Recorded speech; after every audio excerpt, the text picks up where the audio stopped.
ഓം ശ്രീ സായിരാം. 1996 വൃന്ദാവൻ. സ്വാമിക്ക് ചുറ്റും കോളേജ് വിദ്യാർത്ഥികൾ. ആ സമയം കൊൽക്കത്തയിൽ ക്രിക്കറ്റ് വേൾഡ് കപ്പിനുള്ള കളിയും നടക്കുന്നുണ്ട്. ഇന്ത്യയും ശ്രീലങ്കയും സെമിഫൈനൽ മത്സരം നടക്കുകയാണപ്പോൾ. കുട്ടികളിൽ പലർക്കും ഇന്ത്യ ജയിക്കണമെന്ന് മനസ്സാ ആഗ്രഹമുണ്ട്. അവർ പ്രാർത്ഥിക്കുന്നുമുണ്ട്.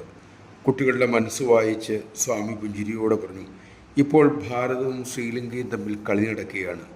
ഭാരതം ജയിച്ചാൽ ഫൈനലിനായി പാകിസ്ഥാനിലേക്ക് പോകേണ്ടി വരും.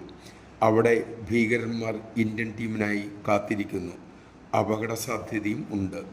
അതുകൊണ്ട് എൻ്റെ അഭിപ്രായത്തിൽ ഇപ്പോൾ ഇന്ത്യ കളി നിർത്തുന്നതാണ് നല്ലത്. അത് കേട്ടപ്പോൾ കുട്ടികൾക്ക് വിസ്മയമായി. എങ്ങനെയാണ് ഇന്ത്യക്ക് കളി നിർത്താനാകുക? ഇപ്പോൾ കളി നിർത്തുകൊണ്ടിരിക്കുകയല്ലേ. ഒന്നുകിൽ ജയിക്കും അല്ലെങ്കിൽ തോക്കും. പക്ഷെ കളി മധ്യത്തിൽ നിർത്തുന്നതെങ്ങനെ? വീണ്ടും സ്വാമി ശാന്തമായി പറഞ്ഞു, കളി നിർത്തുന്നതാണ് നല്ലത്. കുട്ടികൾ ദർശനം കഴിഞ്ഞ് പുറത്തിറങ്ങി. വളരെ താമസിയാതെ അവർ ആ വാർത്തയും കേട്ടു.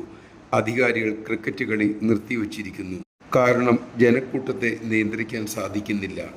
അപകടങ്ങൾ ഒഴിവാക്കാനായിട്ടാണ് കളി നിർത്തിവച്ചിരിക്കുന്നത്. അതുകൊണ്ട് മുൻ സ്കോറുകൾക്കനുസരിച്ച് ഫൈനലിൽ ഇനി കളിക്കേണ്ടത് ശ്രീലങ്കയാണ്. അതായത് ശ്രീലങ്ക വേണം ഇനി പാകിസ്ഥാനിലേക്ക് പോകാൻ. ജയ് സായിരാം. ഭഗവാൻ ഒരു പ്രവചനം നടത്തുകയായിരുന്നില്ല, ഭാവിയെ തന്നെ തിരുത്തുകയായിരുന്നു. അതായത് അവിടത്തെ ആശ്രയിച്ചാൽ അവിടത്തേക്ക് നമ്മുടെ തലവര ഭാവി തന്നെ തിരുത്താനാകും. സ്വാമിയെ സമ്പൂർണ്ണം ആശ്രയിക്കാനുള്ള വിവേകം നമുക്ക് സ്വാമി തന്നെ സമ്മാനിക്കട്ടെ.